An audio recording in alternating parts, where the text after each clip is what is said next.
Welcome to Movement Memos, a Truthout podcast about organizing, solidarity, and the work of making change. I'm your host, writer and organizer, Kelly Hayes.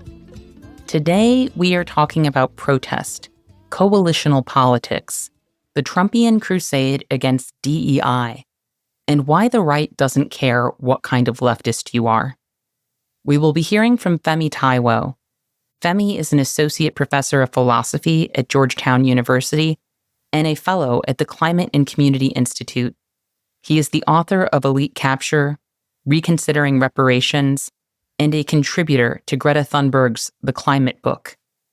Femi is someone I am constantly looking to as I try to make sense of this moment and what it demands of us. And I hope you'll find his insights as helpful as I have. If you appreciate this podcast and you would like to support Movement Memos, you can subscribe to Truthout's newsletter or make a donation at truthout.org.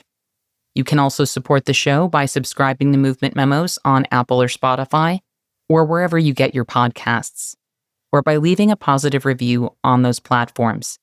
Sharing episodes on social media is also a huge help. Truthout is an independent news organization publishing stories that the craven corporate media won't touch. We are a union shop with the best family and sick leave policies in the industry, and we could not do this work without the support of readers and listeners like you.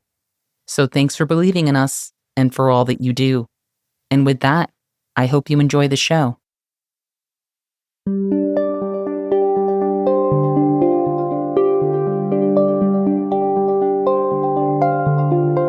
Femi Táíwò, welcome to Movement Memos. Thanks for having me. How are you doing today? Pretty good, all things considered. How are you doing? I am managing and muddling, which I guess is pretty okay, all things considered. I am also really grateful to be in conversation with you today. Likewise. So, some of our listeners will obviously be familiar with your work or might remember our last conversation. But for the unacquainted, can you tell us a bit about yourself and your work? I teach political philosophy at Georgetown. My political interests extend beyond teaching political philosophy. I'm one of the fellows at the Climate and Community Institute. I've done organizing in the past with my workers' union, first in grad school, which was a UAW local, and am now one of the people organizing Georgetown's AAUP chapter. And beyond that, my interests are in the Black radical tradition, anti-colonial traditions, both intellectually and otherwise. Well, I am so glad to have you back on the show because, among other things, I have been eager to discuss your recent piece, Why Protests Should Be Promises, which was published in Time magazine.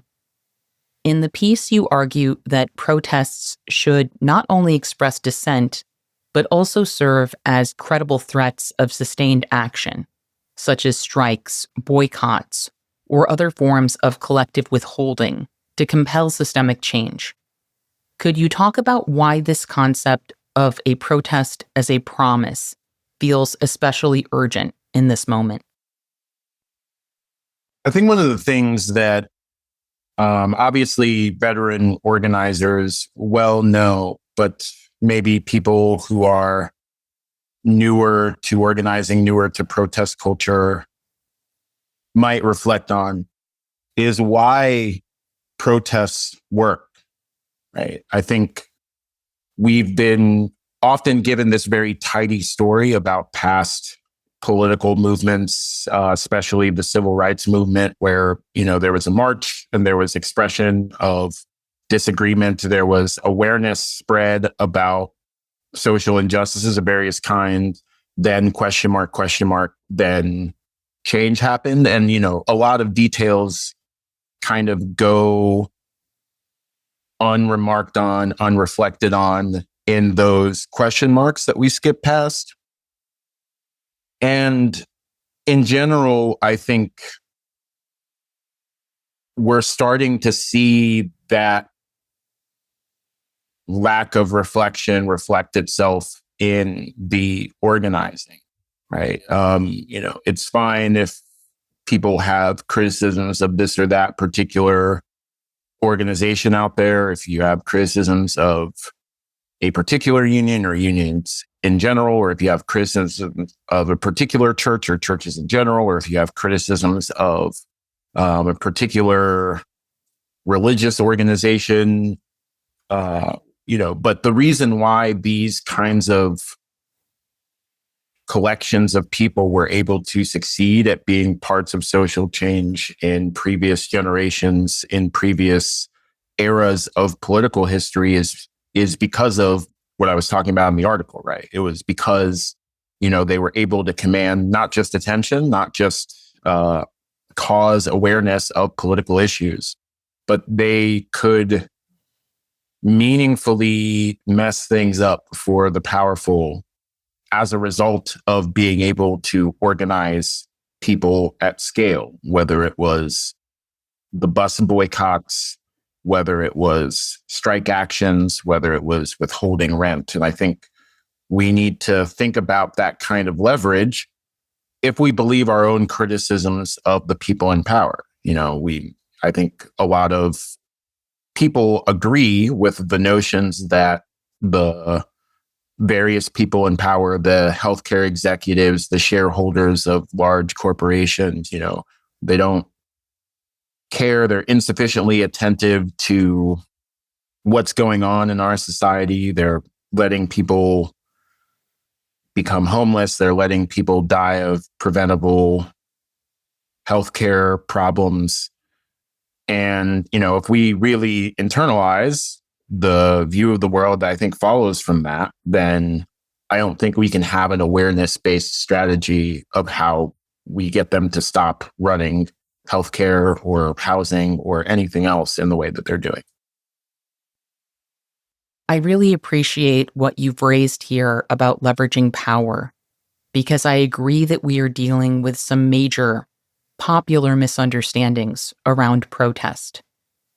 In addition to the historical simplifications you were talking about, one of my concerns is that a lot of people simply don't know what it means to build leverage.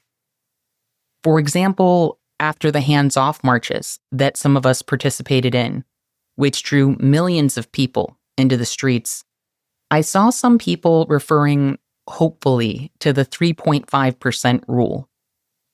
For folks who are unfamiliar, the 3.5% rule is a theory derived from Maria Stephan and Erica Chenoweth's research on nonviolent movements.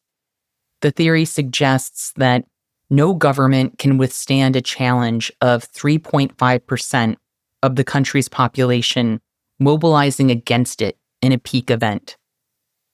Now, in addition to the fact that Chenoweth has acknowledged that there are actual historical exceptions to this theory, including recent uprisings in Bahrain, where the government withstood a mobilization of 6% of the country's population, Chenoweth has also stated, "The rule does not speak to leadership, strategic imagination, organizational capacity, or sustainability.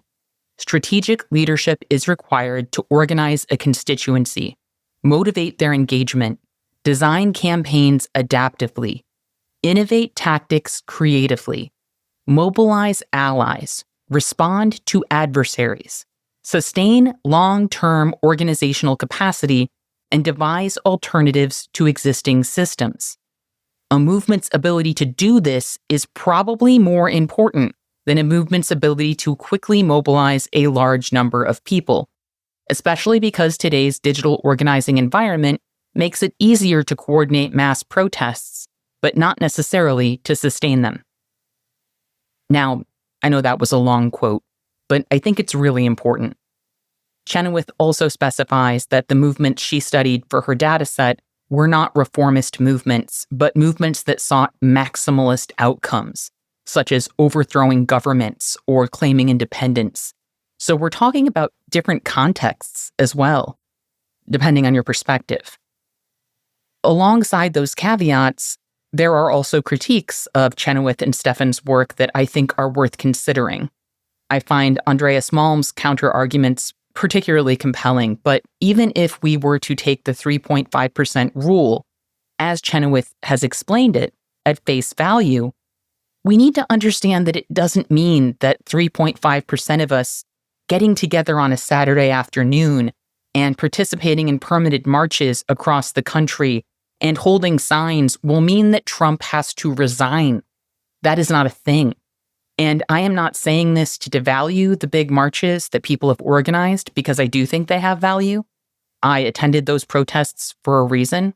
I believe mass marches can help us rally our collective spirits and remind people that they're not alone and that they have the potential to be part of something larger than themselves.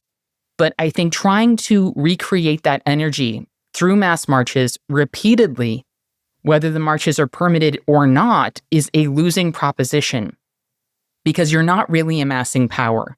You're not, as you're saying, establishing leverage, and you're not affecting material outcomes. And over time, people get tired of doing the same thing and not seeing any results, so numbers dwindle, which feels disempowering to the people who do keep showing up.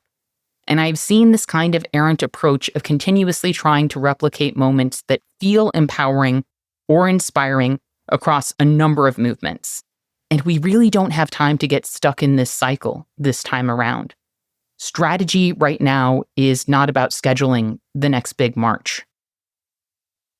Yeah, I absolutely agree. And I would just add, if we're talking about a counterexample to the sort of surface level misreading that, once you get a mass protest of 3% of the population, that you get large scale social change, we could add ourselves in the United States to that, right? The estimates of the percentage of the population that participated in the 2020 summer uprisings after the murders of George Floyd and Breonna Taylor, they range from 6 to 10% of the US population, right? So I think it's important both that we understand that the claim being made in the first place wasn't, if you have a protest or a series of protests with a certain percentage of the population, that you're automatically going to get social change.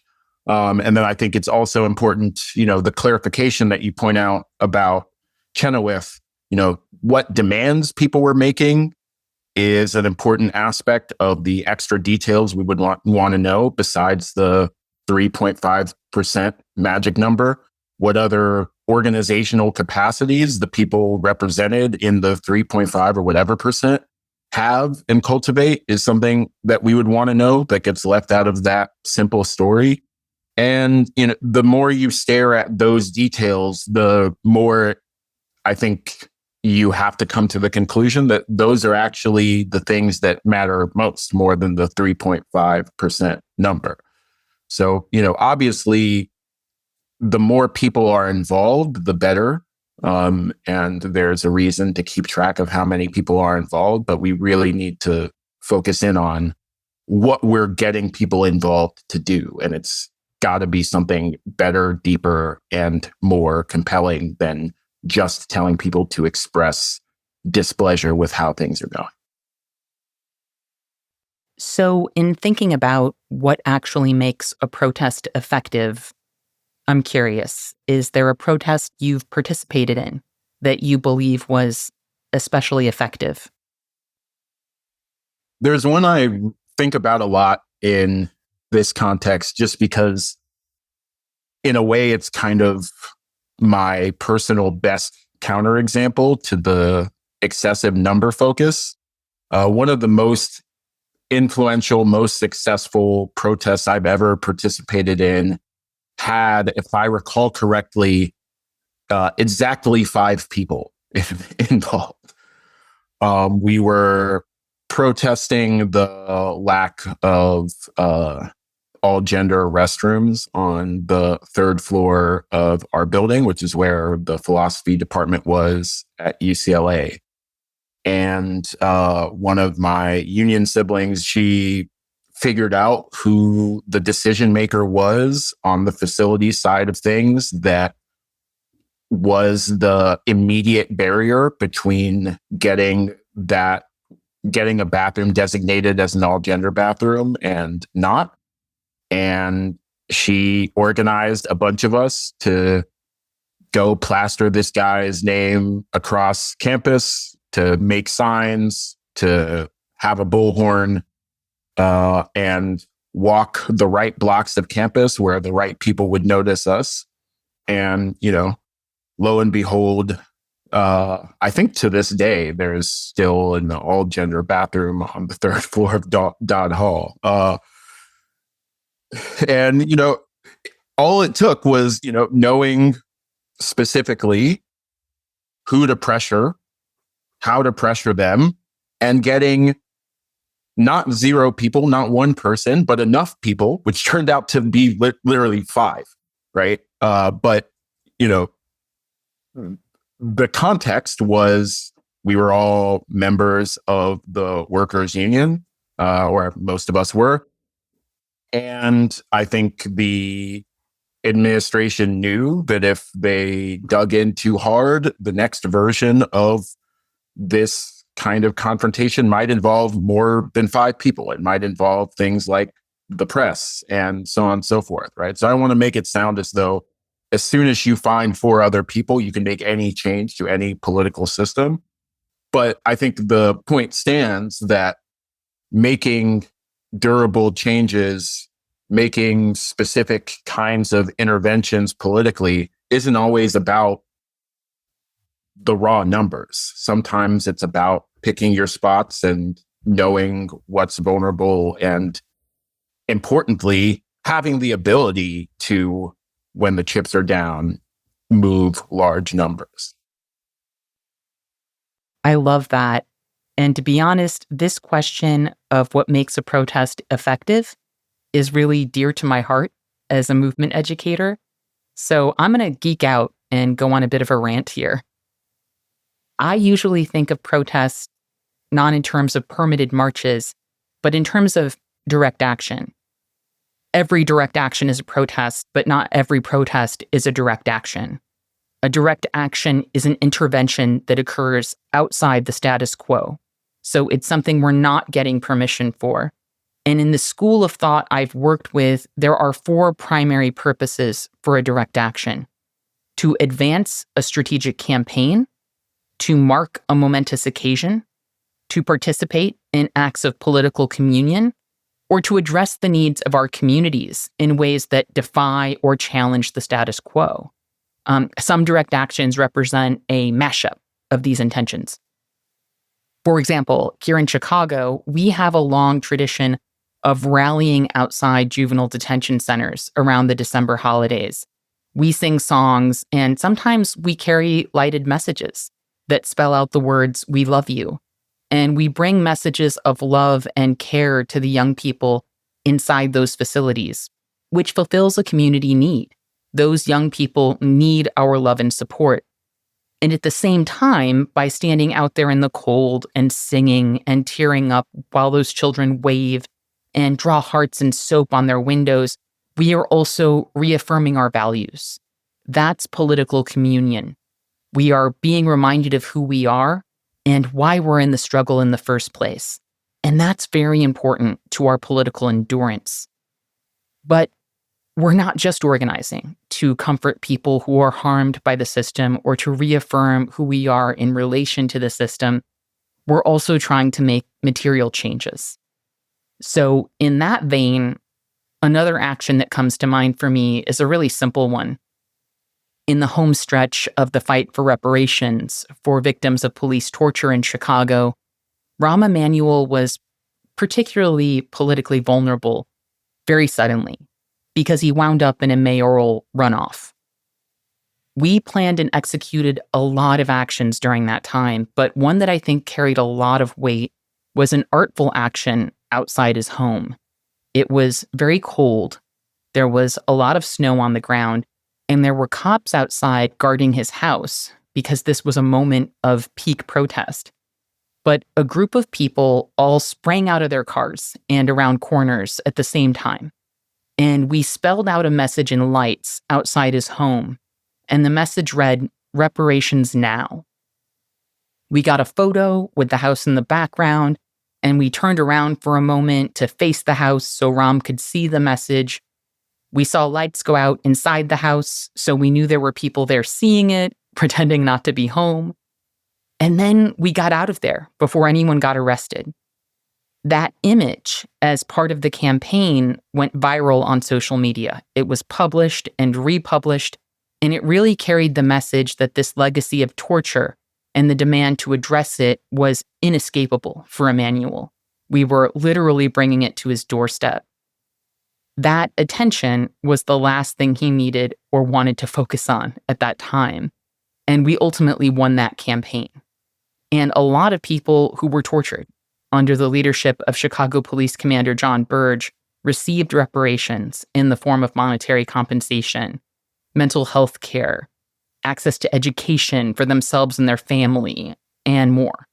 And that home stretch of direct actions was crucial to that outcome.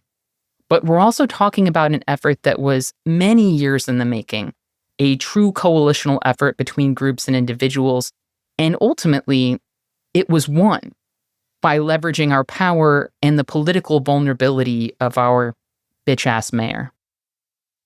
Magnificent. So let's talk about what we need to accomplish and build right now. What do you think the organizing and formations we need to get out of this mess look like? So, I think anything that can play the role of strong-arming the people in charge could potentially be the kind of organization or the kind of effort that would work. Historically, unless you're, seceding from the country, then maybe you're talking about an army or a militia, or, I guess folks want to do that, they can do that. But, historically, we're talking about unions, right? Workers' unions, tenants' unions. More recently, people have been talking about creating debtors' unions, right?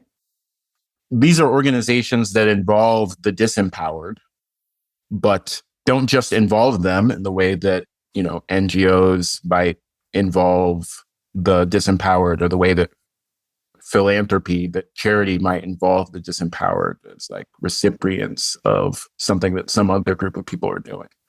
But the point of a union is to make the disempowered powerful, right? The point of a tenants union is that if the landlord has to deal with all the tenants at once, now suddenly it's not as obvious, it's not as clear who has the upper hand in that engagement, right? You're evening the playing field just a little bit.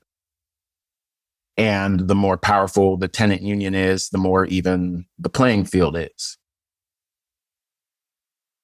I think in principle, any group of people that's prepared to take an action, whether it's one of those kinds of organizations or some other kind, could be that kind of organization, so long as the action hits the enemy where it hurts, right? So the Montgomery bus boycott, not principally organized by unions, but withholding money from people that want money.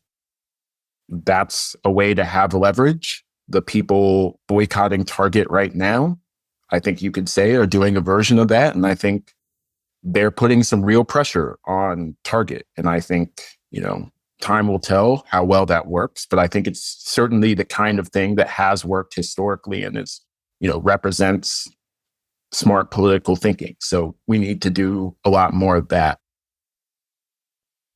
I agree that we need union power now more than ever. If people want to learn more about union organizing, I really recommend checking out No Shortcuts, Organizing for Power in the New Gilded Age by Jane McAlevey. And if people are interested in tenant organizing, I think Abolish Rent is an absolute must-read. I really agree with you that moments of mass protest should be moments where we are flexing the structured power that we are building. I also really think that this is a time for people to experiment in terms of doing what it takes to meet community needs, from accessing the care people need to organizing community defense. There are long-standing traditions of harm reduction work that people can learn from in terms of what it means to care for people, even when that means breaking the rules. For people who feel drawn toward that kind of work, I really recommend checking out Shira Hassan's book, Saving Our Own Lives, and Angela Hume's book, Deep Care. Dean Spade's book, Mutual Aid, is also a really important resource if you're focused on addressing community needs. And if people are really interested in work that involves breaking the rules, I would also encourage folks to know who they are working with and make sure that you have a lot of trust and have done some solid risk assessment, because we want people to act righteously and consent to risk in an informed way. For some people, who they can trust with information that shouldn't be public is obvious. Maybe you have co-strugglers or trusted neighbors or people you've known for years who are the only people you would do that kind of work with. That's ideal. But if you don't have that kind of long-term understanding and you're looking to break rules, I highly recommend checking out Vision Change Wind's Get Information Toolkit. There is a section on vetting that everyone should read, and you can use their risk assessment toolkit to think through what you're doing and make sure you've covered all your bases. Because whatever we're doing, we want to look out for ourselves and each other and move in a good way. And speaking of how we move and how we build with other people, I have frequently quoted something you said on social media about what we prioritize in our dealings with other people. You wrote, "At some point, you should decide whether you will accept the discipline imposed by your material objectives and commitments or the discipline imposed by your resentments." Can you talk about the distinction between the discipline imposed by our objectives and the discipline imposed by our resentments, and how you see these motivations showing up on the political landscape? So one of the themes I've talked a lot about in the last few years, especially around the idea of elite capture and some of the discussions that get brought up in that context, is coalitional politics, right? I think people rightly have lots of resentments about the way that they are treated. People who are, dealing with bigotry on a daily basis, dealing with disrespect on a daily basis. Part of being the kind of person that would fight for a better world is being the kind of person that doesn't just take disrespect and bigotry lying down, right? We should be the kind of people that object to that, whether it happens at work or in the organizing place or wherever it happens. So, at bottom, I'm deeply sympathetic to the resentment people have about, misogyny or about racism or about any of the other things that we're fighting against in our organizations. But one of the places that people often take it is a suspicion, sometimes even, what they take as a kind of principled stance against certain kinds of relationships, right? We're not going to work politically with this kind of person or with that organization because of the kind of people that are in that org. And, that is one response you can have to the well-earned, well-justified resentments that we all develop. But there is still the question of what it is you're trying to accomplish politically and whether or not, as a matter of fact, you can do it without that org over there or without that neighbor over there or without, that section of the union. And I think if we're serious about things like the 3.5% rule, if we're serious about things like mass politics, if we're serious about things like organizing across our workplace or our apartment building or our church congregation, we're going to find ourselves in a position where we have to choose between leaning into our assessments of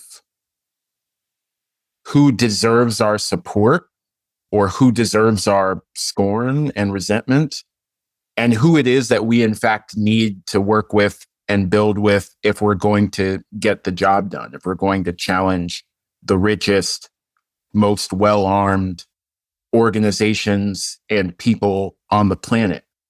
And I think we will find, if we ask ourselves the strategic questions, that we need a lot of people. We certainly don't need people who are going to actively work against our interests. So there's a fine line between, letting things go and letting wreckers in, right? But we need to be honest about where that line is. And sometimes we mobilize arguments that are designed to prevent people from entering the movement who are wreckers. And we, kind of use those arguments to defend our own wrecker type behavior. And that is what I'm getting at with that quote, right? We need to be disciplined. We will be disciplined by something, right? We will behave, we will make choices, we will make connections or fail to make connections. And we can either let our anger do the choosing for us, or we can let our goals do the choosing for us. I really appreciate what you're saying about taking mass politics seriously and taking what we believe it takes to win seriously. Because as a jumping off point, I don't think everyone does. I think that some of the politics of disqualification, where people kind of wear ideologies and ideas as merit badges and strut around saying, "Behold my righteous politics," and vote people off the island all day, I think that shit's often really a form of surrender. It's a resignation, a shrinking down of what it means to do politics to the scale of maybe winning arguments or coming off as better than someone else. It's about having a righteous political identity rather than winning a political battle. And I think that often the object of winning doesn't even enter into the calculus because there's no theory or vision of that, other than maybe, at best, the bad guys will eventually crumble on their own. And personally, I can't accept that as a game plan, even if I were to accept that as inevitable. The costs along the way are too damn high.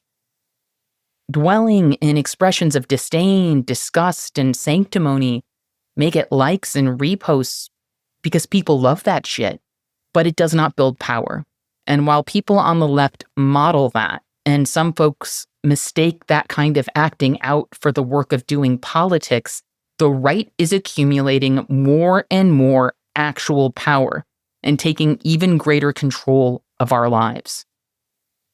And so I think we need to, as you say, acknowledge that we have a right to be mad about some shit and also be disciplined about what we want to see happen.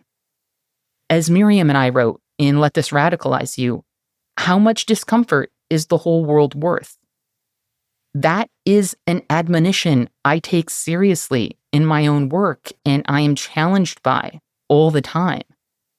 And anyone who has worked with me knows I am no pushover. I will push back on some fucked up behavior, but I also approach difference more carefully and diplomatically than I would have 10 years ago because I am a better organizer now than I was 10 years ago. Organizing is a craft, and I am better than I used to be at prioritizing what I want to see happen and what I hope we're all going to do in order to survive or have health care or have homes or end police violence. Whatever it is, I know how to make that more important than the fact that I'm not going to like everyone in the room and that some folks are going to be on some bullshit. But sometimes when I say this, people will tell me that people not experiencing social consequences for having taken bad or offensive positions doesn't help us move forward. What would you say to those folks?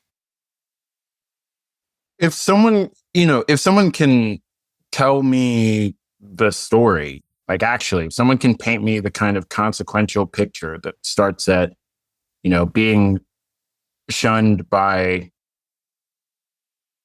a few leftists on the internet or something, and ending up at a real change of heart, not just on the scale of the particular individuals being shunned, but on the scale of, say, the 3.5% number, or even larger than that. If that's the story of a massive cultural shift, I'd be receptive to that. I don't think out of hand that it's impossible that we could get to one from the other, but I don't myself see it. I think at the end of the day, you have to make a decision about what it is that you mean when you're saying that, what your politics is informed by is a political ideology like anti-imperialism or socialism, or is informed by advocacy for a particular marginalized group, a kind of pro-women politics or pro-Black politics, something like that. Like, is what you mean that the aesthetic in your head that you attach to those ideas you describe as pro-Black or pro-women or pro-colonized or something like that? Or do you mean that you actually want to do something for the actual people out there in the world that correspond to those labels? Because, those people think all sorts of things and are problematic in all sorts of ways and are, excellent in all sorts of ways, and have opinions that were not formed in a radical reading group, but were formed by the same propaganda and the same material oppression that formed the rest of the world, right? And I think the retreat from, engaging with the actual empirical things that people think and say across identity groups, across classes, across races, across genders, etc., and just carving out a small niche of like-minded people that you're willing to engage with is a form of surrender, as you were saying, because it's trading the actual nature of the struggle that we have in front of us with a science fictional one. Right? We don't need to contend with the things people actually think and say out there in the world, outside of outside of the people that view the world in the way that we do. And we certainly don't need to deal with the consequences of the decisions those people make out there, except as they inform what criticisms we circulate amongst ourselves in here, right? But once you adopt the actual practical goal of trying to do something about the world outside of your affinity group, outside of the circle of people that think and move like you do, you necessarily have to take seriously some stuff that maybe objectively doesn't deserve to be taken seriously, or maybe people that don't deserve to be taken seriously. But that's the job, or else we're just not doing the thing that we say we're doing. I also think we need a lot more humility. As a Native person living in the United States, I have never seen clean hands or clean money. And I have met very few people in my life who I would say did not benefit from someone else's suffering or oppression, and who did not move in ignorance or indifference to that oppression and suffering at some point. And that includes me. I think we had really better hope that people can be redeemed for the ways that they have been ignorant of other people's suffering, benefited from other people's suffering, and not really read into the consequences of their actions. We had all better hope that people can be redeemed under those circumstances, because I don't really know anyone in my day-to-day life who's excluded from that. We live in the heart of empire. There's lots of accountability to go around, and there's a lot of mistakes that have been made. But I think that we really need to accept that any movement to make things better is going to be an amalgamation of flawed people operating on a really fucked up terrain. It's going to be about trying to make things happen that need to happen. And in that process, in the waging of struggle, what we can learn about each other, what we can learn from each other about how to maybe make some things right. That's not the pursuit of purity, it's the pursuit of solidarity and really showing up for each other in ways that are meaningful and doing the work of collective survival in ways that a lot of people clearly aren't ready for, but that I hope we are going to get ready for. Because all of this disqualification, talking about why everybody and their brother isn't good enough to be part of the struggle, that shit does not reflect the stakes. When it comes down to it, in a struggle for collective survival, you struggle with the people who are there and who are willing to lock arms. And I think imprisoned organizers understand that better than anyone, which is why we should be learning everything we can from incarcerated and formerly incarcerated organizers right now, because those folks know what it's like to move under fascistic conditions. And good labor organizers understand this too, in as much as you have to be able to organize with people who aren't of your own choosing. And if you can't do that, then you're not really going to get a thing done at scale. Yeah. Who's in your apartment building? Who's on your cell block, right? You didn't pick those, but that's who you have to work with. And just to that same point about humility, I don't know, maybe some people, I actually have met some people that just seem to have from birth had good politics. Every now and again, I look at them like they're aliens because there's like 3 of them, right? But I am certainly not one of them, right? And I remember having not so good political opinions and habits and ways of talking. And I remember why I challenged those. And, I'll tell you, in not a single instance was it, me just reasoning from first principles and, the delightful purity of my soul out of, propaganda and years of socialization into a better outlook. I happened to meet someone who told me something or led me to an experience that made me challenge some belief that I had, or some, fucked up way of talking that I had, or some fucked up way of treating other people that I had. And in my case, at least, a lot of those connections and a lot of those experiences are direct results of privileges that I had, right?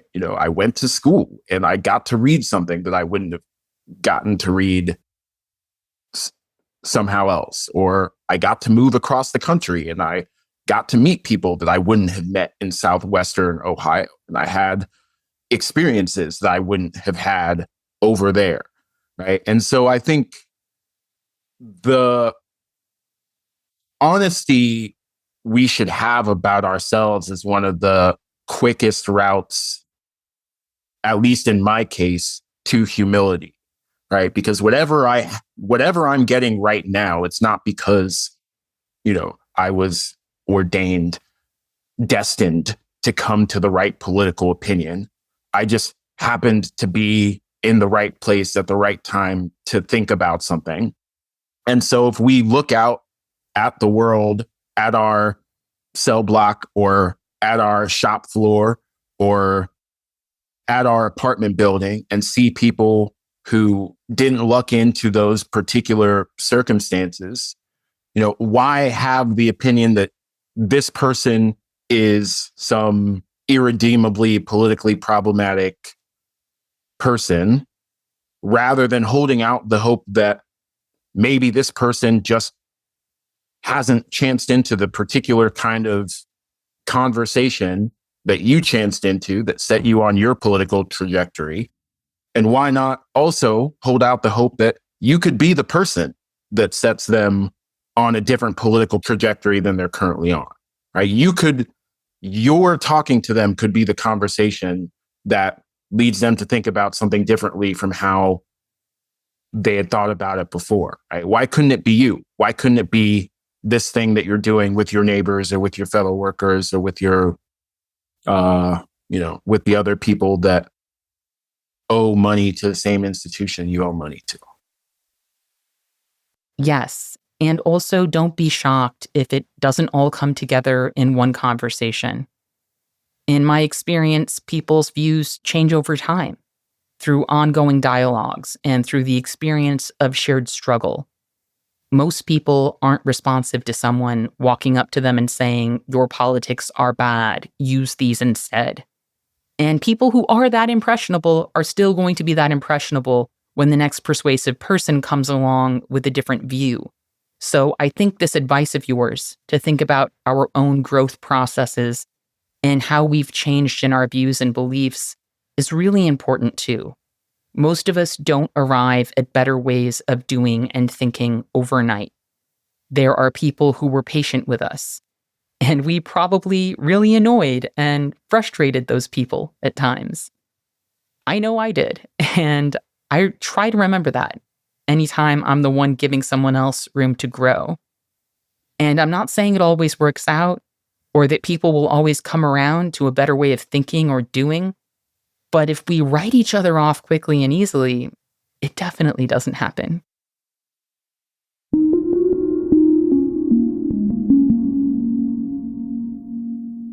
I also want to talk a bit about language and how the Trump administration has characterized a lot of the harm it's doing. Many of the administration's attacks on workers, on public services, and on programs that people depend on have been framed as efforts to root out the influence of DEI programs. Diversity, equity, and inclusion has become code for Black people, women, accessibility, and really any acknowledgement of the existence of marginalized people. It's functionally similar to the way that right-wingers use the word woke. This puts us in a defensive position. But often, what we're defending isn't actually DEI, but rather the truth of history, or the basic rights of marginalized people. We also know that DEI initiatives, as you recently wrote, often wrapped corporate entities in a shawl of faux progressivism, donned to placate societal demands for civil rights, even while these same entities continued to oppose unionization and other efforts to meaningfully empower the workers whose diversity they were so eager to acknowledge. So how do we navigate the demonization of DEI and defend what's actually under attack? How do we reframe this crisis in a manner that reflects the reality of the situation? I think what's happening at the bottom is a direct assault on values, and it couldn't be clearer from the fact that the administration itself is naming DEI, naming diversity, equity, and inclusion as its enemy. Now, they're referring to it with an acronym, and they're using cleverly the faux progressivism that we were just talking about, the kind of empty association with those values that corporations developed to make it seem as though their target is this kind of corporate perversion of the values, or their target is the bad faith allusions to those values. But you can see from the patterns of who they're firing, from what they're canceling, that their target just is the values. And I think this is the thing that represents an element of confusion for, kind of centrist institutions like the New York Times. If you are in essentially a kind of valueless ideological space, and you don't essentially believe in political values as a organizing feature of politics and political life, it's very hard to parse the difference between the attack on corporate DEI and the attack on diversity, equity, and inclusion, right? Those seem like the same thing from that political vantage point. So I think what's incumbent on the rest of us is to, kind of do the opposite of this constant refrain that we need to pivot to anodyne issues like whatever the economy refers to, and get out of contentious politics and just talk about potholes and jobs. But in fact, I think there needs to be an even more full-throated defense of the values that are under attack by the Trump administration. Certainly not corporations' versions of those, but the real solidarity-based versions of those thoughts and values that I think are alive and well in our movement spaces. The language that gets used to describe what's happening around us can really shape people's responses. You mentioned the New York Times, and I was especially grossed out recently by NYT reporter Eric Lipton's refusal to characterize Trump accepting a jet as a gift from a foreign state as corruption. Because according to Lipton, corruption requires explicit quid pro quo. There are so many examples of the corporate press demurring or really doing the spin work you might have expected from Trump's lackeys during the first administration. But this time, the administration doesn't feel the need to spin anything the president does. He's just off in this realm of extremity, and the legacy media is doing the spin work for them. Some people call it sane washing, but I think what we're really talking about is a laundering of fascist lies and a lot of preposterous behavior. Can you talk about that laundering process and what it means for our movements? Yeah, I think, my read, I don't know Eric Lipton, but I also feel like I've met 1,000 versions of this guy. So, just judging from that kind of statement where, there's the kind of person that just, it's the sort of caricature of a centrist, right? I don't really know what I believe. I know what distance I would like to maintain between the people on the right who believe things and the people on the left who believe things, right? And that lack of a kind of core set of one's own political commitments does, I think, draw you inevitably to sane washing, right? Because at the end of the day, you need to believe that wherever politics has ended up is somewhere near what is normal and reasonable, even if it tilts slightly to the right of your ideal version of those ideas or slightly to the left, depending on who's in office. But when the people to the right of you are fascists and you're still doing that, then absolutely, I think, laundering of fascism is as good a description of any of that kind of centrist positioning in that historical context. I think what it means for our movements is, there is a deep communications challenge. There's a deep informational challenge that we have to take on, because the institutions that are best positioned to ring alarm bells are effectively working for the other side. And I think that means we have to think seriously and strategically about what it is to develop an information architecture that is robust to the sane washing of centrist legacy media. We have to develop ways not just of getting information out, but of sounding our own alarm bells, right? Not just informing people, but rousing people to action. And again, I'm going to sound like a broken record, but this is one of the functions of organizations, right? Not everybody in Alabama was probably tracking transit politics, but the people who were sent out the message saying what we need to do at this point in time is boycott the bus system. And so people did, right? Not everybody in a union is going to be equally well positioned to track what's going on in bargaining, even if you have open bargaining in your union. But you're going to have people on the committee who will be in the room and who can report back to everyone else saying negotiations are breaking down. We need to, authorize a strike, something like that, right?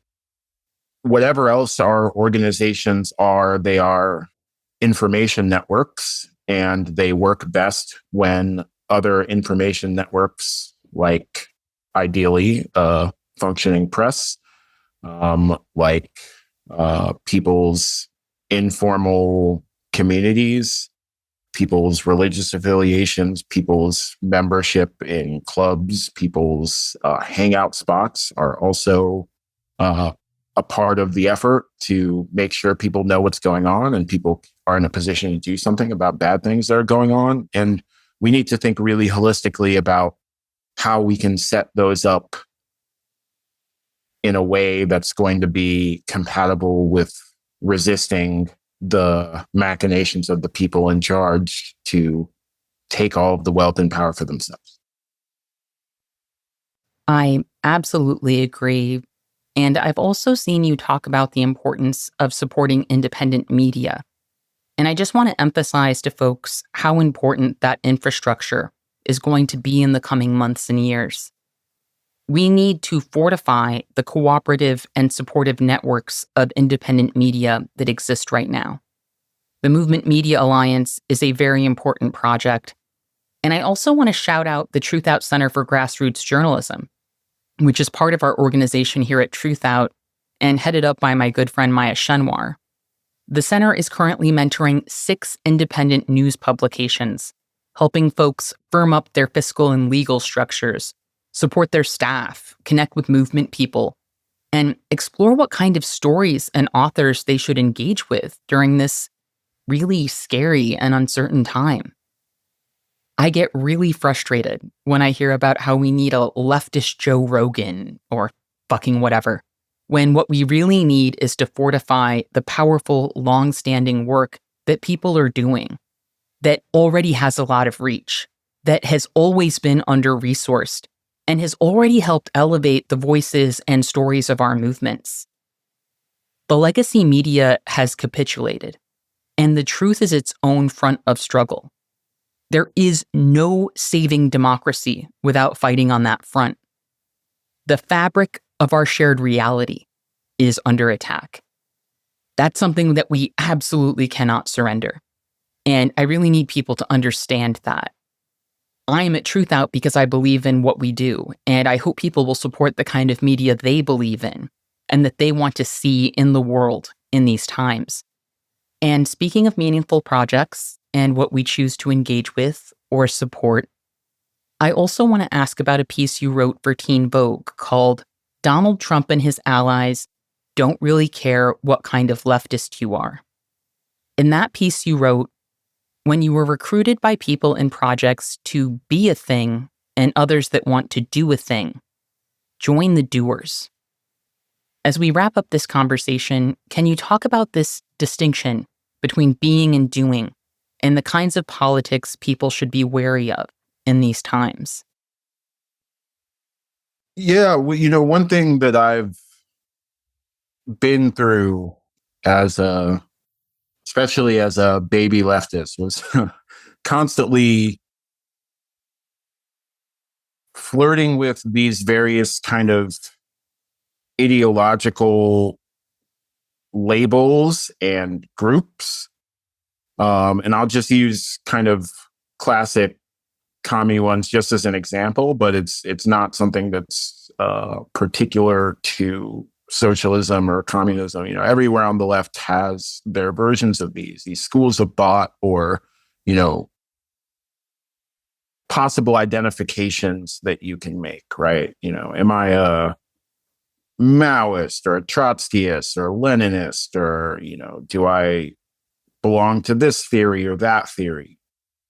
And the kinds of squabbles, the particular kinds of sectarian squabbles that you would see come up around these would not confine themselves to reading groups about particular texts or discussions about particular segments of 20th century leftist history.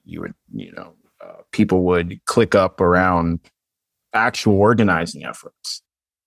I just remember thinking, wait, so the way that we're supposed to try to confront the sheriff's department here in Los Angeles, what the fuck does that have to do with, whether or not I buy so-and-so's criticism of the agricultural policy of 1930s Soviet Russia, right? Like, what is it that we're actually accomplishing by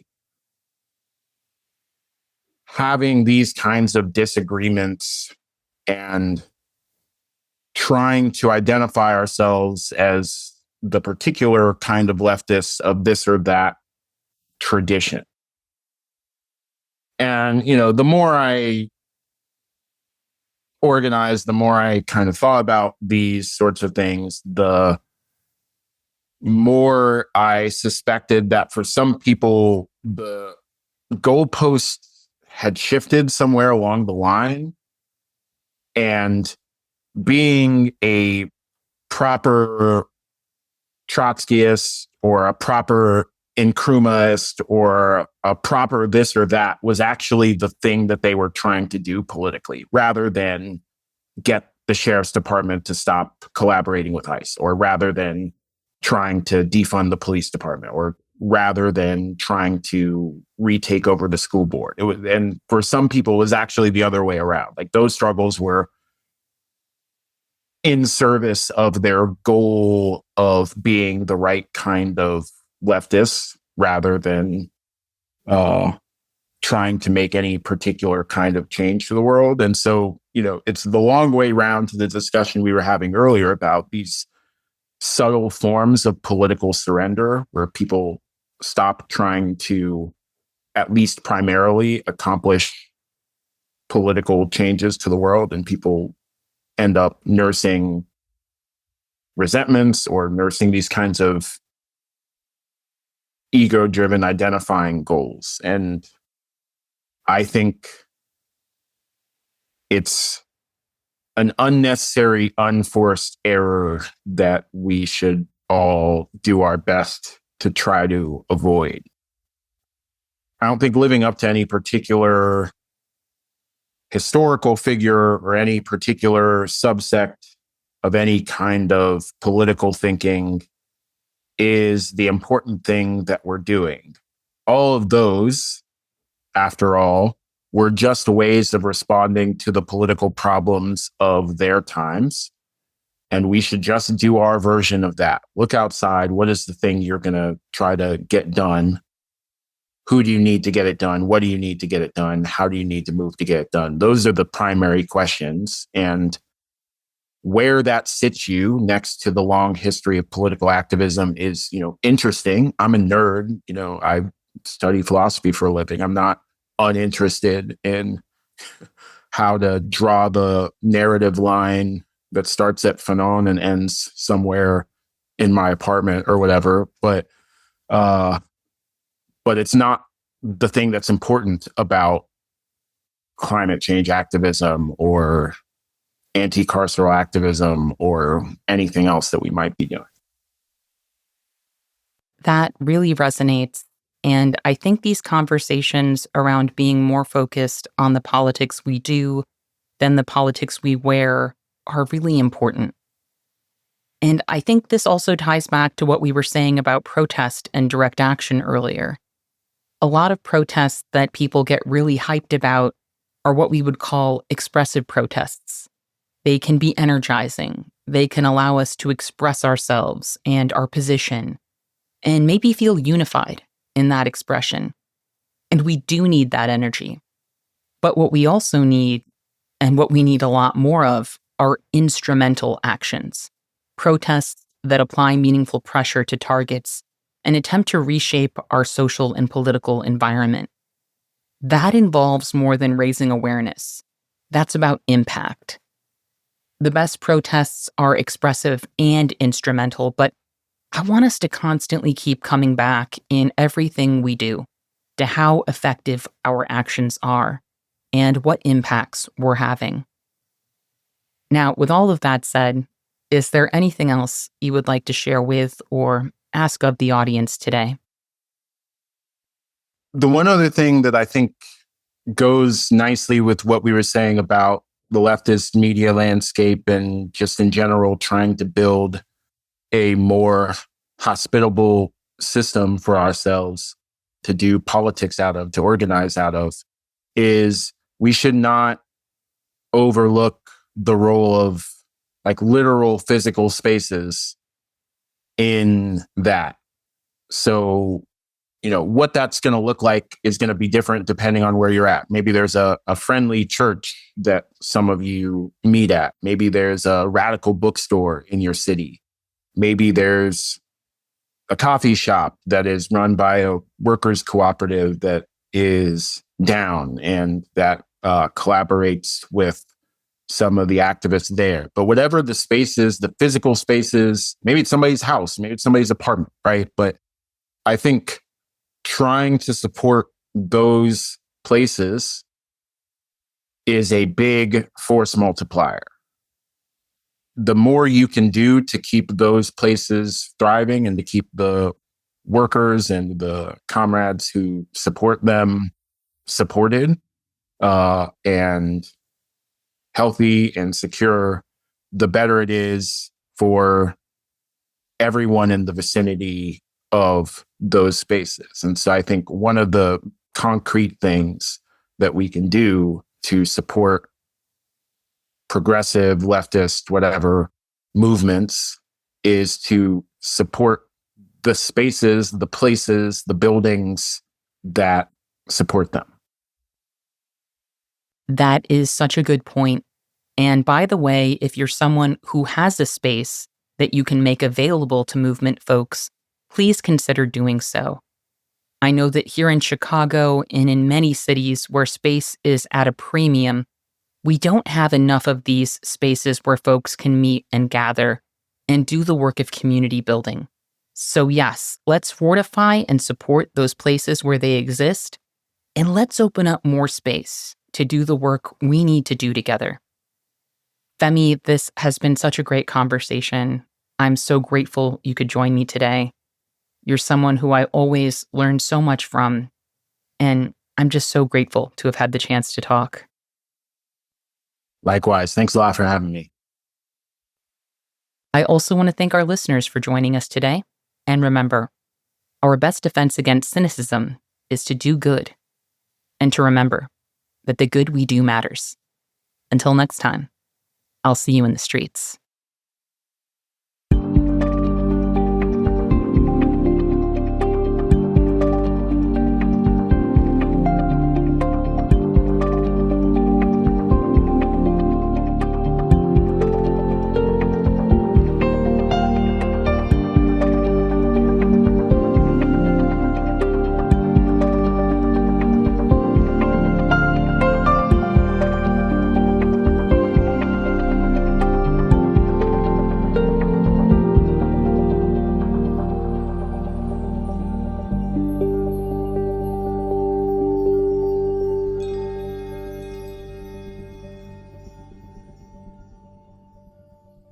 Thank you for listening to Movement Memos. This show wouldn't exist if it weren't for Truthout, and Truthout's independent news and commentary wouldn't exist without listeners and readers like you. We have no paywalls, no corporate sponsors, and no ads, except for fundraising appeals like this one. So if you can and would like to support our work, please consider dropping by truthout.org to make a donation today.